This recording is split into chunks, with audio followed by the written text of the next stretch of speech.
Good morning. Welcome to All Souls. It's wonderful to see so many people in the sanctuary this morning. I understand we have a lot of people on Zoom as well. It's a very special Sunday for us because this day is the last day of Reverend Barbara Prose being a called minister of this church. We have a special ritual at the end of the service of completion of her call, and you have a part to play in it, whether you're online or in person. And so I hope you'll be ready for that. We have a wonderful service planned. We hope that if you're here for the first time, you'll get a sense of the love of this congregation, the love for our dear minister, Reverend Barbara Prose, but the love that we have among us and between us all. Please rise as you are able and greet one another on this beautiful Sunday morning, and stay standing.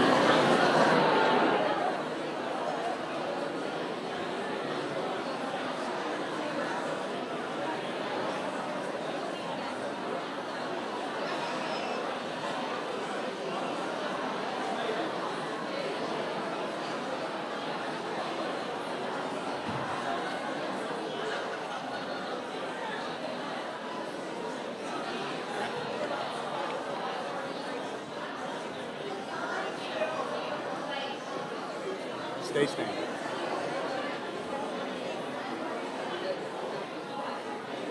What a beautiful, beautiful morning.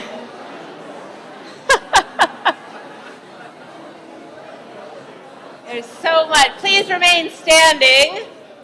Please remain standing as you find your places. So much love in this place. This is indeed a day which God has made. Let us then rejoice in it and be glad, and let us count our many, many blessings. We are so grateful for the capacity to see, to hear, to feel, to give, to love, and to understand. We are grateful for the incredible gift of life. The incredible gift of life.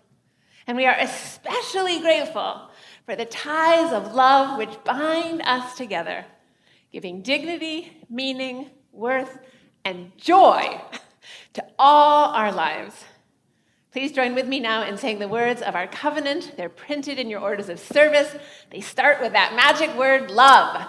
Love is the spirit of this church, and service is its law. This is our great covenant, to dwell together in peace, to seek the truth in love, and to help one another. Welcome to All Souls, where we love beyond belief. Woo!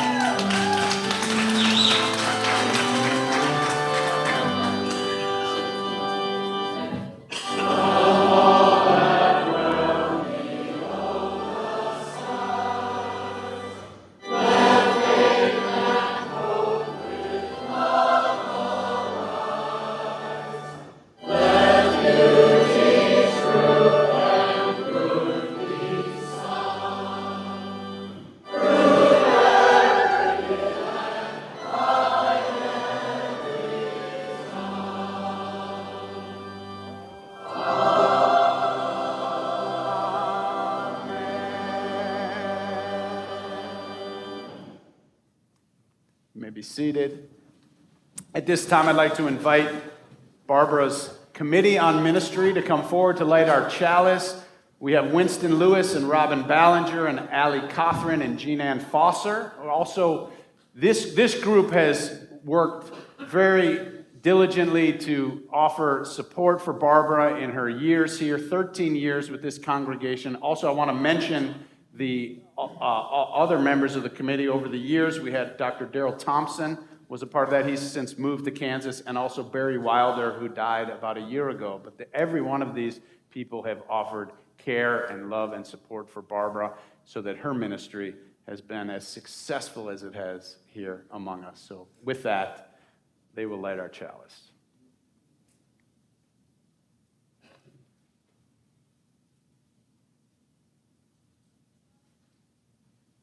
We kindle this flame to remind us of light that still shines long after we say goodbye. We light this chalice this morning to represent the illumination that has come to us from Reverend Barbara Prose. We light this chalice in recognition of the warmth of her care for us and our love for her. Let this chalice today remind us of Barbara's light and the many ways she will continue to touch us and guide us long after she is gone.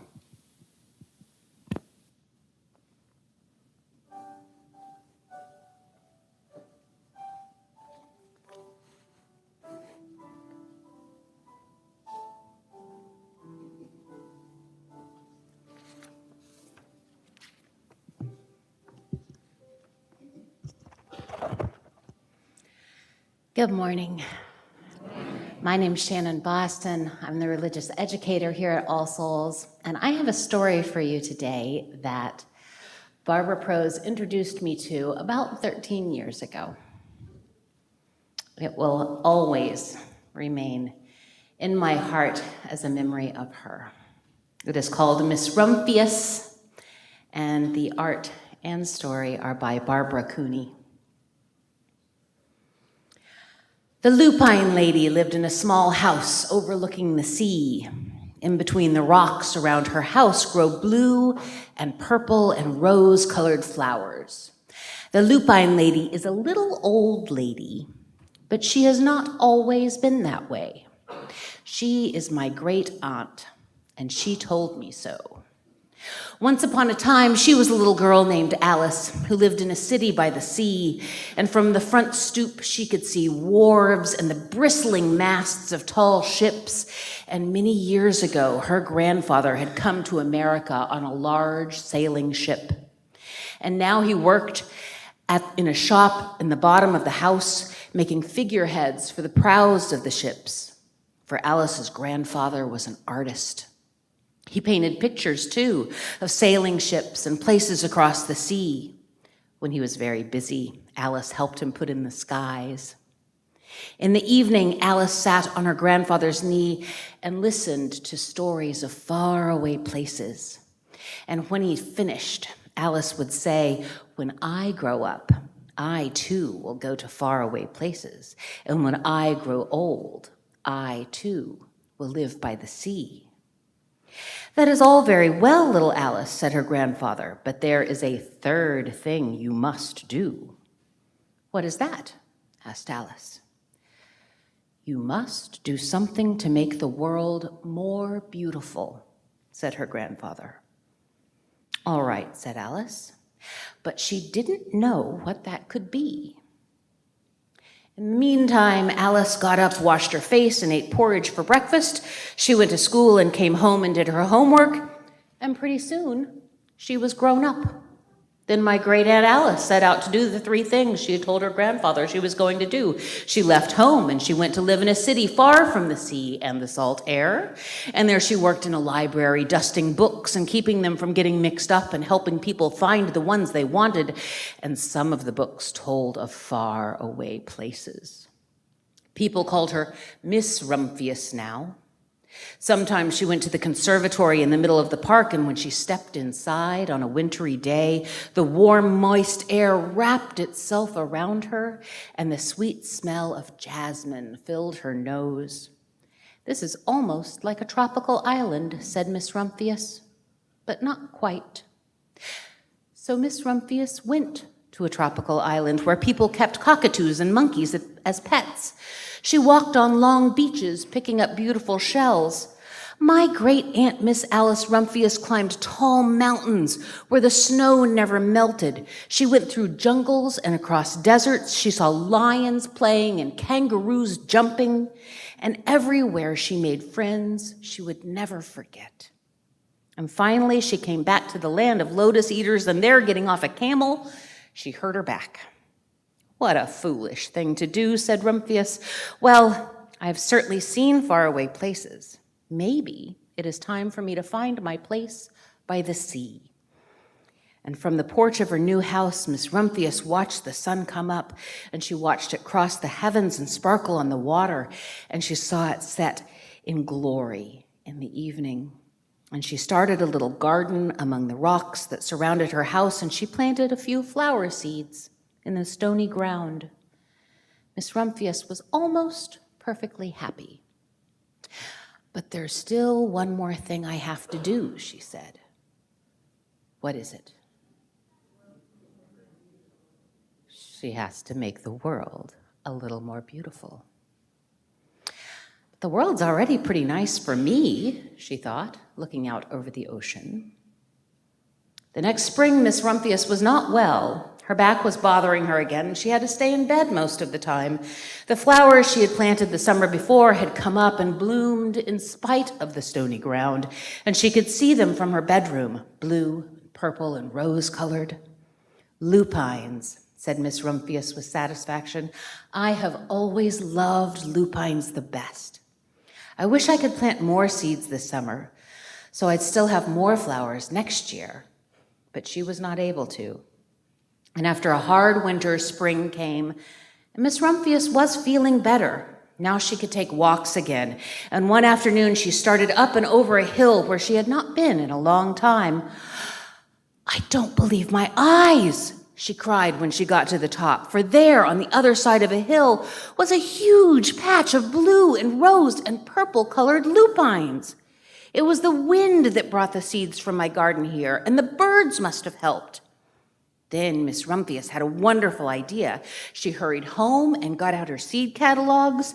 She sent off for the very best seed houses for 5 bushels of lupine seeds. And that summer, Miss Rumphius, her pockets full of seeds, wandered all over fields and headlands sowing lupines. She scattered seeds along the highways and down the country lanes. She flung handfuls of them around the schoolhouse and behind the church. She tossed them into hollows and along stone walls, and her back didn't hurt her anymore at all. The next spring, there were lupines everywhere. Fields and hillsides were covered with blue and purple and rose-colored flowers. They bloomed along the highways and down the lanes. Bright patches lay around the schoolhouse and behind the church. Down in the hollows and along the stone walls grew beautiful flowers. Miss Rumphius had done the third, most difficult thing of all. My great Aunt Alice, Miss Rumphius, is very old now. Her hair is very white, and every year there are more and more lupines. Now they call her the Lupine Lady. Sometimes my friends stand with me outside her gate, curious to see the old lady who planted the fields of lupines, and when she invites us in, they come slowly. They think she is the oldest woman in the world, and often she tells us stories of faraway places. When I grow up, I tell her, I too will go to faraway places and come home to live by the sea. This is all very well, little Alice, says my aunt, but there is a third thing you must do. What is that? I ask. You must do something to make the world more beautiful. All right, I say, but I do not yet know what that can be. I'd like to invite our children now to come with me to class so that we may think of some ways to make our world more beautiful.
Barbara, this is for you and for all of you.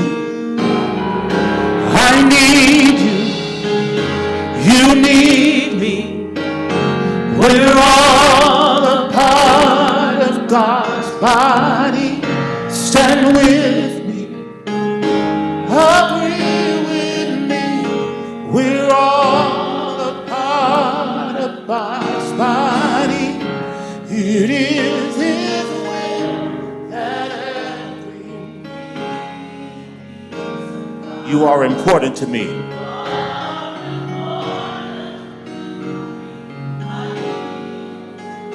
Survive. You are important to me. I need you to survive. I need you. I need you. You need me. We're all a part of God's body. Stand with me. Stand with me. Agree with me. We're all a part of God's body. It is His will. It is His will that every need meets. You are important to me. You are important to me. I need you to survive. You are important to me. I need you to survive. I pray for you. I pray for you. You pray for me. Pray for me. I love you. I love you. I need you to survive. I won't harm you. I won't harm you. With words from my mouth. Words from my mouth. I love you. I love you. I need you to. I pray for you. You pray for me. I love you. I need you to survive. I won't harm you with words from my mouth. I love you. I need you to. If you would, I want to ask you to do something as you're willing. I want you to find 2 or 3 people and tell them your life is important. Tell somebody that. You may have to get up and tell them. It's okay. Tell somebody your life is important. Your life is important. Tell somebody else. You can get up and tell somebody. I pray for you. You pray for me. I love you. I need you to survive. I won't harm you with words from my mouth. I love you. I need you to. I pray for you. You pray for me. I love you. I need you to. I won't harm you with words from my mouth. I love you. I need you to. I pray for you. You pray for me. I love you. I need you to. I won't harm you with words from my mouth. I love you. I need you to. I pray for you. You pray for me. I love you. I need you to survive. I won't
Thank you. Thank you. Thank you, Pastor Smith and all of you. Thank you so much. Thank you for singing and standing and closing your eyes and surrendering. We have so much still to learn from each other. So much still to learn from each other. And this is a great opportunity for me to share with all of you something that you may or may not know, but that it's because of the relationships between our congregations that I was carried and called to All Souls in Tulsa, Oklahoma. I'm going to say it again.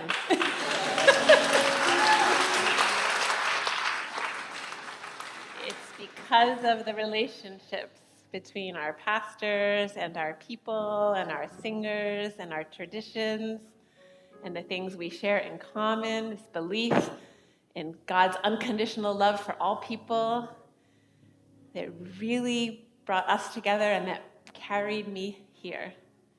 And it has been the biggest blessing of my life to be here and to be in relationship with everyone who makes up this congregation. And so I light a candle in honor of this journey, of all the love, of all the pain, of all the learning. And I pray that the learning and the growing and the healing continue. Thank you, Pastor Smith. This is a place where people come to heal. And I hope you feel that this morning, that this is a place that you can heal and continue to grow more whole. Because that's what happens for me when that gift of music is offered. Despite all the things I was taught and all the things I learned and used to believe, when I surrender, I'm healed. It's the greatest gift in the world, and I am so grateful.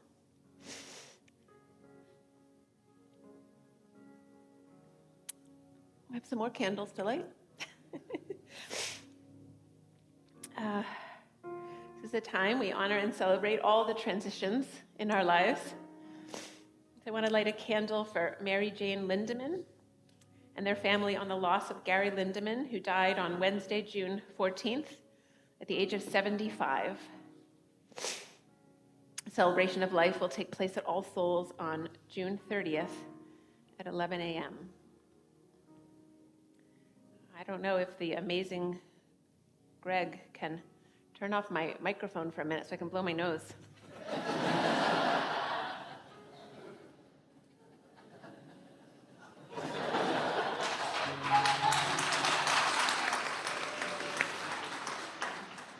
We have quite a team here at All Souls. There's no I in team. I've learned that here too. There were so many people. Thank you. See, look at that. Thank you, Lee. There are so many people we couldn't gather last Sunday because of the storm and the power outages. We wanted to light a candle for all the fathers among us and all of our own fathers and grandfathers and great-grandfathers. It's, that's enough said for all the fathers.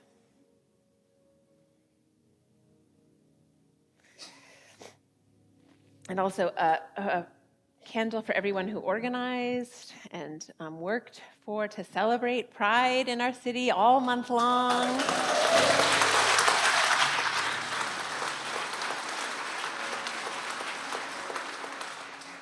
And who, despite the pared down parade yesterday and the discouragement that came from that, still marched. Thank you all for your passion and your persistence and your commitment. I'm going to light a candle for Reverend Lewis, who's not with us this morning. He was at General Assembly this week and was supposed to have a flight home this morning, but will come back later this evening. So we love you. We love you, Reverend Randy. I'm going to light a candle for Kathy Keffer-Pitcock for Kendall's healing. And how about one for all of our healing? And I'd like to invite you now to speak aloud the names of people you'd like to bring into this sanctuary of memory and light and hope, and I will light a candle in their honor.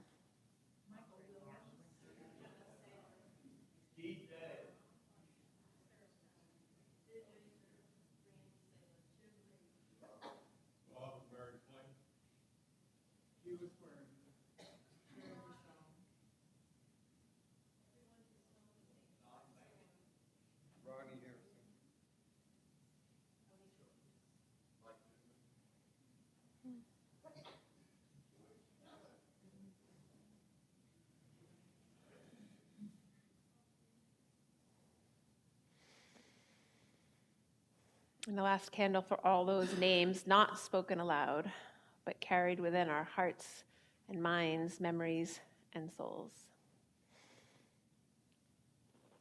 I'd like to invite you now to stand in memory and mourning in honor of a loved one you've lost in the past year, or for whom this is the closest Sunday to the anniversary of that loved one's death.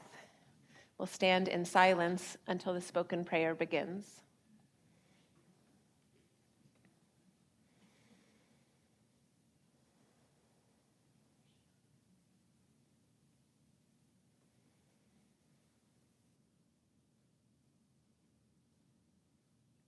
Let us pray.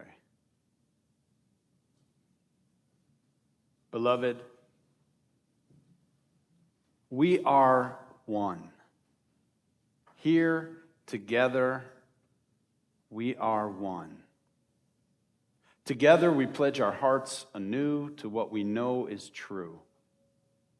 We live for love in a perpetual state of wonder, fueled by each breath we take together, aware with every breath of the promise, the waiting, the wondering, the longing, the witnessing, the hellos and the goodbyes. We lift our hearts together and we grow stronger together, and even when apart, connected to the power that allows us to offer ourselves fully to life, all of life. We welcome this day and offer ourselves to the world as we are and as we shall be. Amen.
Surely goodness and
so beautiful. Thank you. Thank you, thank you, thank you. Surely. You want to say that again, Rick? Surely goodness and kindness and mercy will follow us all the days of our lives. Surely she will right our wrongs. Surely this is a love without end. Glory be. What a week. What a week, y'all. Woo. A week when everything seemed to be about power and powerlessness. Am I right? A week when we couldn't help but see how we each live in different worlds, some with power, some without. A week of overwhelming heat, of pure overwhelm. A week of waiting and waiting. Some of y'all might still be waiting. I'm so sorry. A week of interruptions and frustrations for so many of us. A week of living in a hot wilderness for others. I heard of some of our congregation sleeping in their cars. A week of marching in the Pride Parade with determination and a dose of disappointment because it was limited to those 4 blocks. A week of hoping and helping. A whole week of giving thanks. A week of remembering how much we need each other to survive. A week all of us, I imagine, will remember for a long, long time, and a week I will never forget. Thanks to the storm, and to much more than the storm, this was a week that pushed me to dig deeper in search of an answer to a question I'd already been wrestling with really all year with all the changes happening in my life. And the question is, can I trust my life? And beyond me, can you trust your life? Can you trust life itself in 2023? When we know, and we know for so many reasons, especially after the past week, that life is terribly and terrifyingly unpredictable. I imagine many of you had to improvise this week. I'm not just the only one. I'm not the only one, right? A lot of improvising going on. Well, you won't be too surprised to hear that I had planned and expected to be moving a mile a minute this past week. I know many of you have seen me over the years or almost bumped into me running through the halls here at All Souls. I had been planning to finish packing boxes and to sort through my files at church and to visit people in their homes, but instead, I found myself a climate refugee, if you will, taking refuge in Rod Harwood and Lisa Roll's happy, beautiful home in Bartlesville. Thank you, Rod and Lisa, and thank you for giving me permission to share this morning. Despite my best intentions to keep cruising at high speeds right through several huge transitions, life slowed me down. How many times has life slowed you down? Well, I practice meditation, and I humbly say I practice meditation in part to help me slow down. Because I finally know, partly thanks to all y'all, that I'm a very passionate person.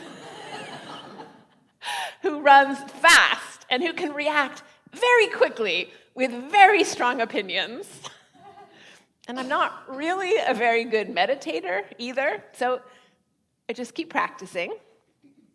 But even spiritual practices like meditation and prayer come with challenges for our egos and our personalities, depending on our personalities, especially for those of us who are doers and feel good when we get things done, even if what we're trying is to do good works or to grow closer to God or to take another step towards enlightenment.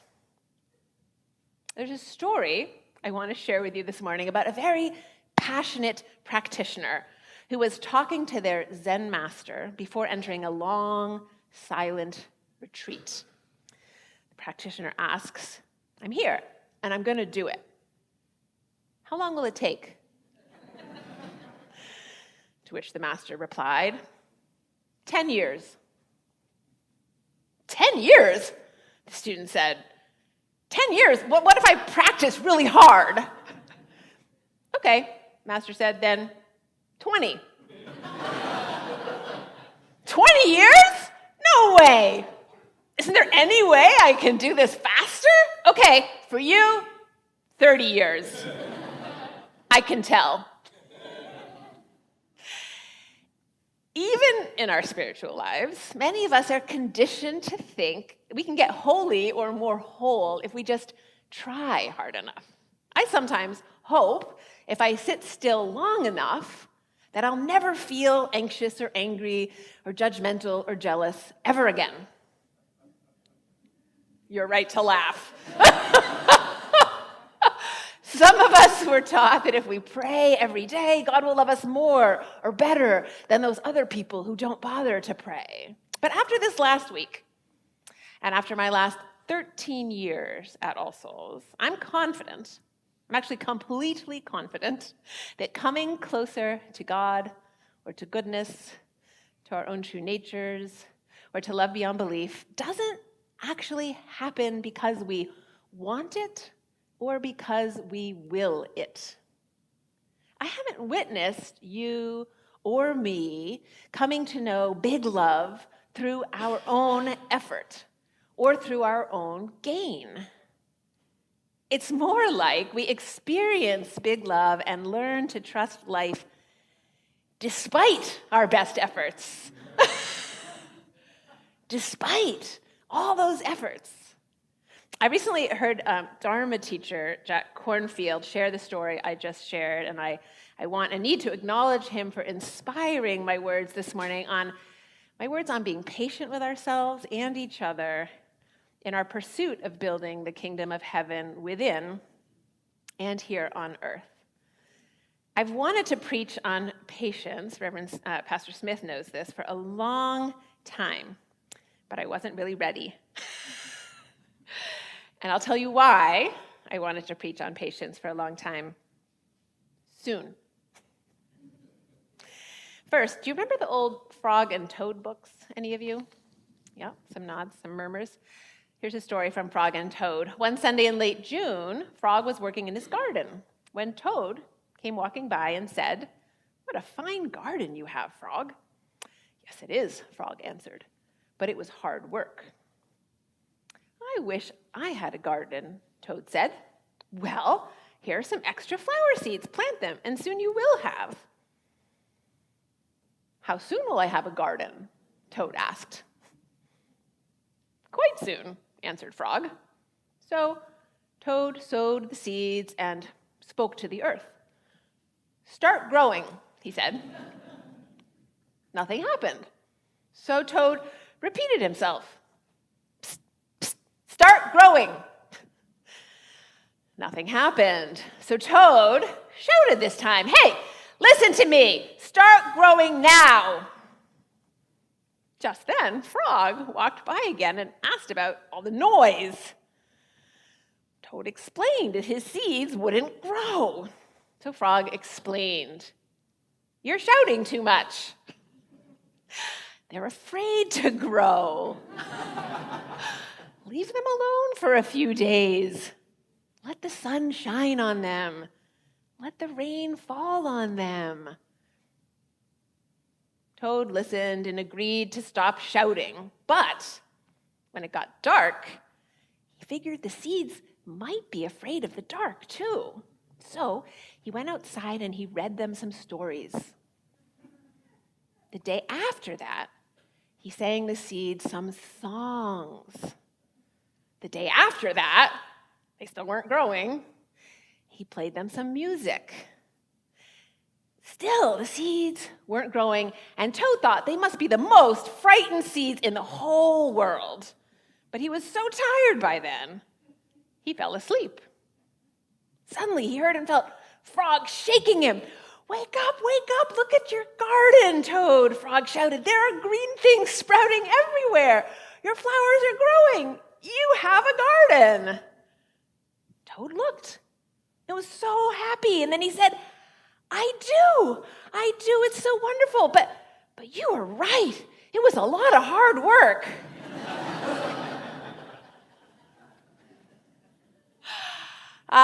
Yes, hard work. I can and do identify with Toad. Do any of you? Thank the Lord. I find it really satisfying to work really hard. I love crossing things off my list. Those of you who have worked with me know this. I truly enjoy that feeling of accomplishment. So I've long wrestled with these words from the Gospel according to Matthew in chapter 5, verse 45. For he makes his sun rise on the evil and on the good, and sends rain on the righteous and on the unrighteous. Since I was a little girl, I've wondered, what good is God if she rewards the unrighteous? What good is God if she rewards the unrighteous? Which is part of why I think I decided at a young age, no, I cannot trust life. No, I cannot trust God. It's too unfair. It's too unpredictable. It's too unjust. It's too painful. What I kept forgetting when I was young, and what no one taught me because I didn't have an All Souls, is that even when unpredictable or terrible things happen, love shows up. Time and time again, so many of you have proved to me that despite our best efforts to dodge it, really, we can't escape love. Although we do try to micromanage it sometimes, like Toad. We might miss it or refuse it, but we can't escape it. Partly because we actually are nature. We're not just a part of nature. You actually are love. You're not just a part of love beyond belief. Like nature, and like Alice in the story this morning, who matures into Miss Rumphius and then is transformed into the Lupin Lady, we each have our own natural cycles and are unfolding or becoming right on time, right in time with our own unique rhythms. Some of us would say, in God's time, not my time. So this morning, might you consider with me deciding to trust your life, no matter what's happening in it? Another short story from the Zen tradition might encourage you. It encouraged me. When a Zen teacher asked their student, "So what are you doing?" The student replied, "I'm meditating so I can get enlightened." The student then asked the teacher in return, "What are you doing?" I'm polishing this brick so I can turn it into a mirror," the teacher answered. Shocked by their teacher's foolishness, the student said, "But that brick is never going to turn into a mirror." Without hesitation, the teacher replied, "And with that approach, you're never going to attain the state of mind you're trying to achieve." Why don't you just be yourself? Yeah. Just be yourself sounds so simple. But it's been extraordinarily difficult for me in my lifetime to accept myself as I am and to accept the world as it is. To see myself and the world not as a project or something to fix or to improve, but to see myself and the world as it is, and each and every one of you.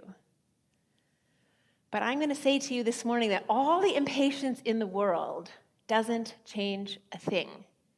Impatience does not change me. Impatience did not change the speed of power returning to the city. Impatience does not speed up the making of a more just world. But the love alive in this place among us, that does change things. It has certainly changed me so much for the better. And when our work for social justice has been grounded in that love beyond belief, that big love that sees the wholeness in what is broken, allowing us to experience joy even through the tears and the rage, there we encounter a freedom and a power to help heal and make our world more whole. That's something worth waiting for. Are you with me? And so, as promised, here's the reason.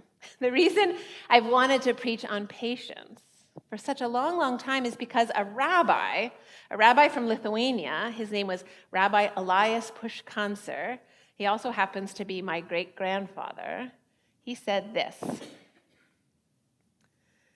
more important than intelligence is patience. More important than beauty is patience. More important than kindness is patience. More important than generosity is patience. More important than wisdom is patience. More important than compassion is patience. What in the world did he mean? All my life I've wondered. I also remember being struck when my stepfather died suddenly, almost 30 years ago, that he died with his list of tasks and projects lying unfinished on his desk.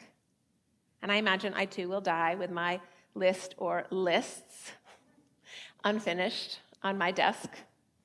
And I am definitely leaving you and all souls with my lists unfinished on my desk.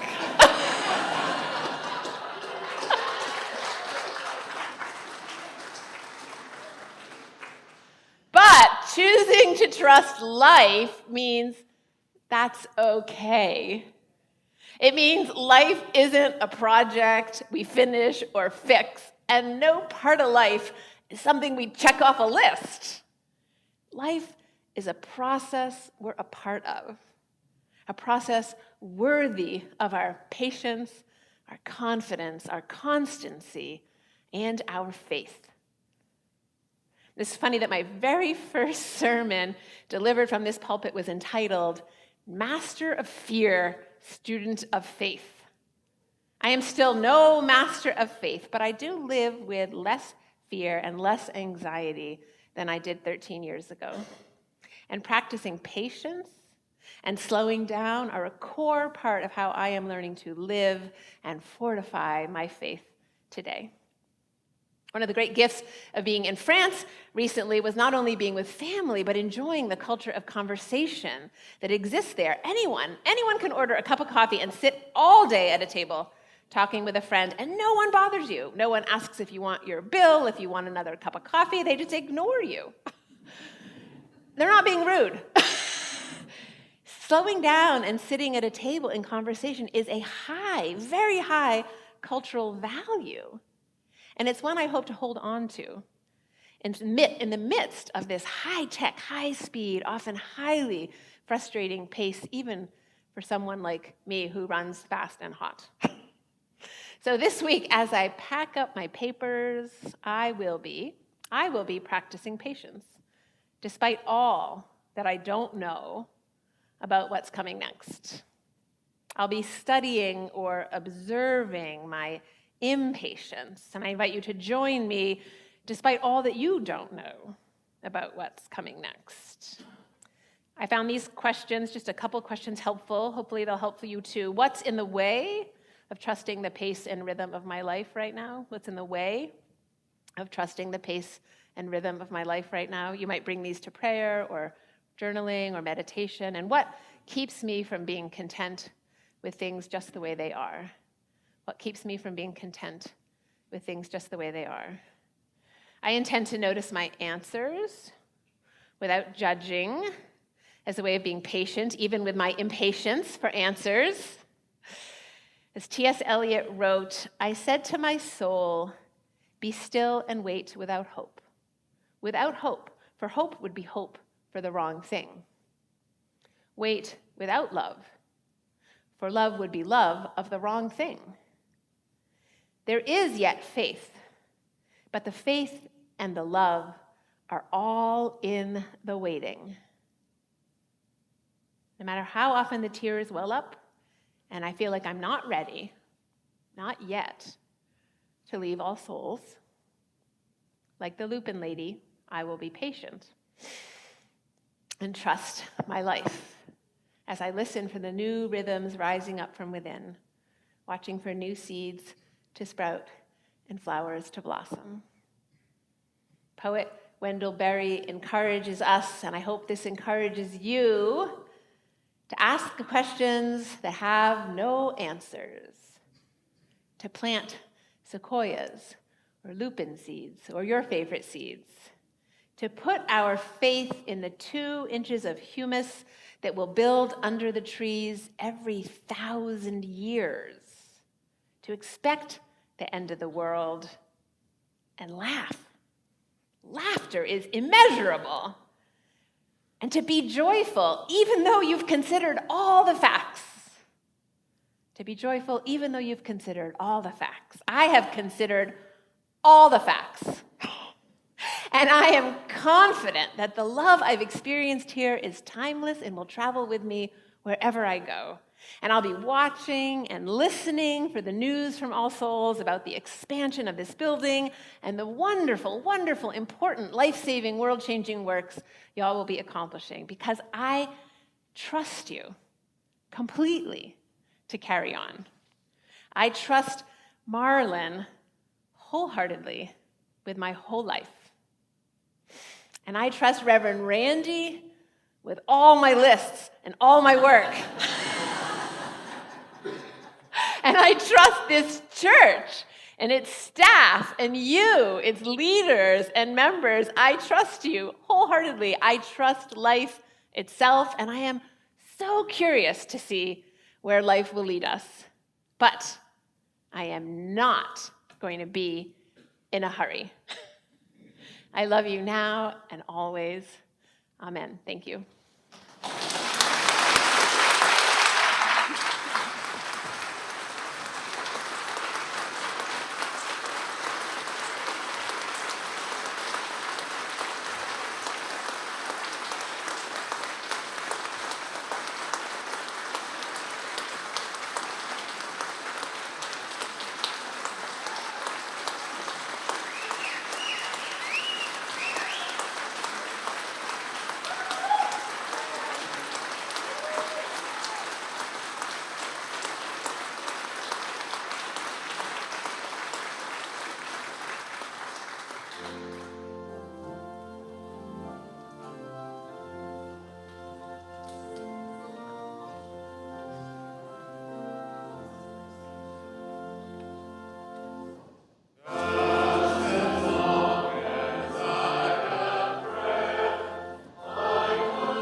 Please be seated, you loving people who say yes to love over and over again, despite the facts, despite all the realities of life. It means a lot when we say yes to love and we say yes to life. Every Sunday this summer, we're going to be inviting people, giving people an opportunity to join All Souls or learn about joining All Souls as the congregation continues to grow as we move into this new post-pandemic era here in America, and hopefully not a post-democracy era here in America, post-Roe versus Wade reality here in America. So let us continue to build this community of love and possibility, of justice and caring, and as we'll do our best to be patient as we do it all. Today, there's a few things happening today. Our grief group is meeting at 1 o'clock in Thoreau Lounge. Those who are experiencing grief in your life, and aren't we all in some ways, are invited to join us. Voting is Power is meeting, speaking of democracy and keeping it strong, is meeting at 1 p.m. online today. And our last Wednesday Connections is happening this Wednesday at 5:30 with dinner and programming at 7. Now, I'd like to invite someone else. Is Justin? Justin, come on forward. There's someone else is having a last day with us today, and he's usually behind the scenes, behind the cameras for 7 years. For 7 years. Come on, come up here. Justin. Yes, especially, you can imagine through the pandemic how important it was to do the camera work and to get online and to edit videos and all the stuff you did to help us continue the church going and growing through the 3 years of the pandemic. But all 7 years that you've been an incredible asset. Even played guitar and sang for us in a service once.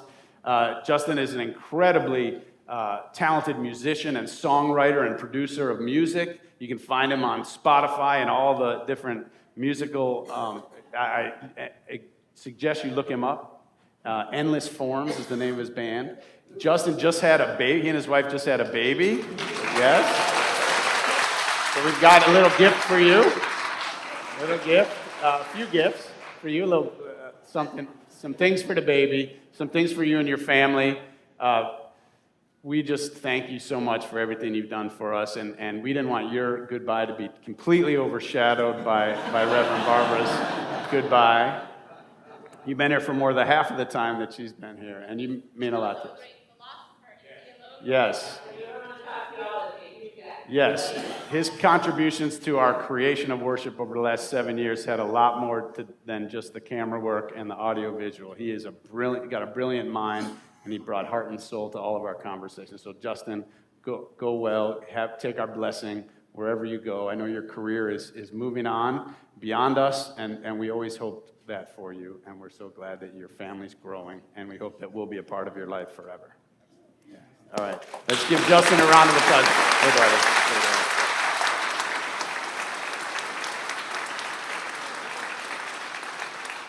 Our offering today, as you know, we give it away. We're going to give it away to our refugee relief team here that's doing great work, something that Barbara helped get started, something that's really near and dear to her heart. So please give generously as we take up an offering for our refugee relief efforts here in the congregation. I'm seeing that there's an award. The Unitarian Universalist Association has a grant which requires that we raise $1,500 for a matching gift from them. So please, give what you can. Let's try to make that $1,500 this morning so that we can match it. If you're online, you can give as well. And if you want to make a pledge payment that keeps the church going, you can do that. Put it in the plate, but just make sure you mark it that it's for your pledge and for All Souls. All the rest will go to refugee relief. Let us now receive this morning's offering.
I would like to invite the Barbara's Committee on Ministry to come back up onto the chancel this time, and Louis Rojas, the Vice President of our Board of Trustees, for a ritual. Congregation, you have a part, so look, if you should have gotten a handout, hopefully you do. If you're online, the words will be printed for you online.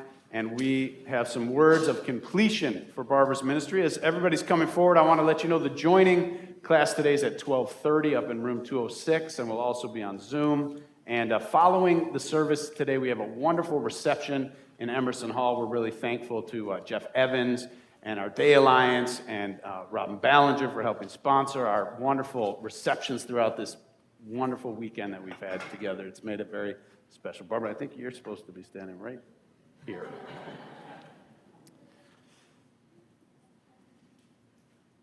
To all of us, the lifeline of our religious community is long and strong and flexible and fluid. It's also ever-changing with the times, through our lives and visions, challenges, and opportunities. 13 years ago, we welcomed you, Barbara, into this community as a minister here at All Souls in Tulsa. We have benefited greatly from the ministry, your presence, your work, your enormous heart, and your great vision and leadership. Through the last 5 years, this congregation has been bound to you in a very particular covenant as a called minister of this church. As this covenant ends for you and for us, we want to be intentional and ritualize this important change among us all. We've grown alongside you. You have guided us. You brought us compassion. You brought us your openness through difficult times and through peaceful times. So today, we know we must say a farewell to you, and so to you, from you to us, and us to you. I would invite the congregation to please rise and remain standing through the rest of the service. There's words for us to read together as a congregation, so let us read those words to Barbara together. I'll get us started. Barbara, we are grateful that you came to practice your ministry among us. We laughed and cried with you, and we grew as you blessed us with your gifts for preaching and pastoral care, for organizing, and for strengthening institutions. Even though you will no longer be with us, we will cherish our time with you and carry many wonderful memories and insights with us into the future. Your legacy in this church is extraordinary. We will miss you. We will always be inspired by your example and by your leadership. In order to facilitate this transition with intention and to mark this change, we, Barbara's Committee on Ministry, will lead us in a ritual of completion of her call as our minister this morning.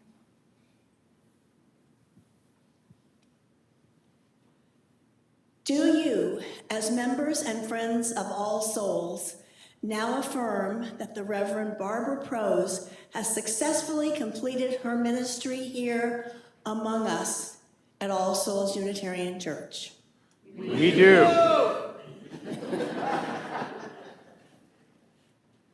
Barbara, do you affirm that your ministry here is complete and that you no longer expect the members and friends of All Souls to turn to you for ministry and guidance? I do.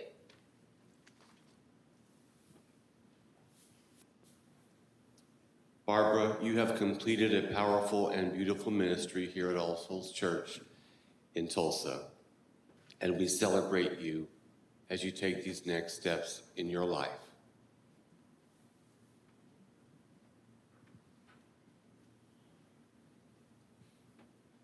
Barbara, I'm happy to be the one to present this bouquet of flowers in profound gratitude for all that you have given us as a blessing of hope for the future.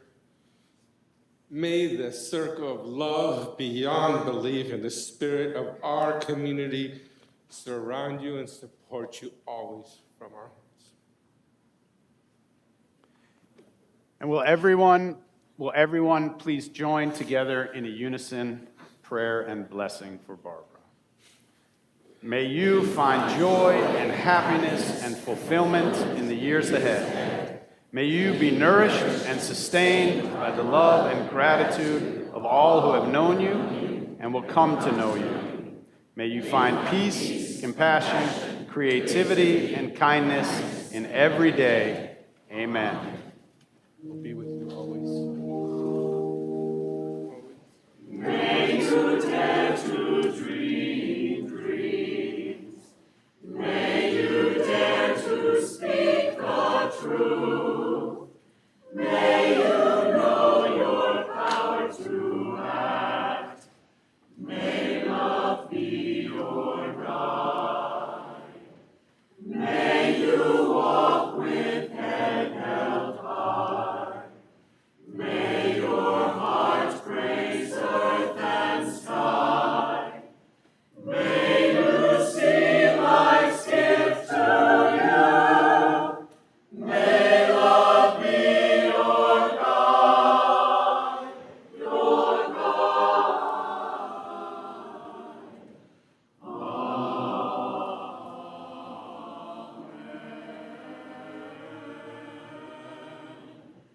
May love be your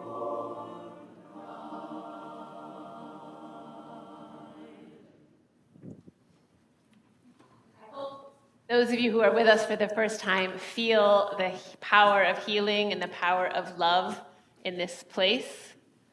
I hope you take with you this message that with patience and with faith, all good things are possible. May you meet the day with courage. May you find the strength you need. May you know that you are worthy, truth exists, and love is real. May you do justice, love mercy, walk humbly. May you let love beyond belief to surround you, lift you up, and set you free, one day at a time. Those of you on Zoom, I hope you'll stay for a conversation. Those of you here, I hope you'll join us for a reception. Remember, even when you forget, try to remember the light of the divine shines upon us. The light of the divine is healing our struggling world. The light of the divine is being birthed in you each and every day. Go and be blessed and be a blessing. Amen.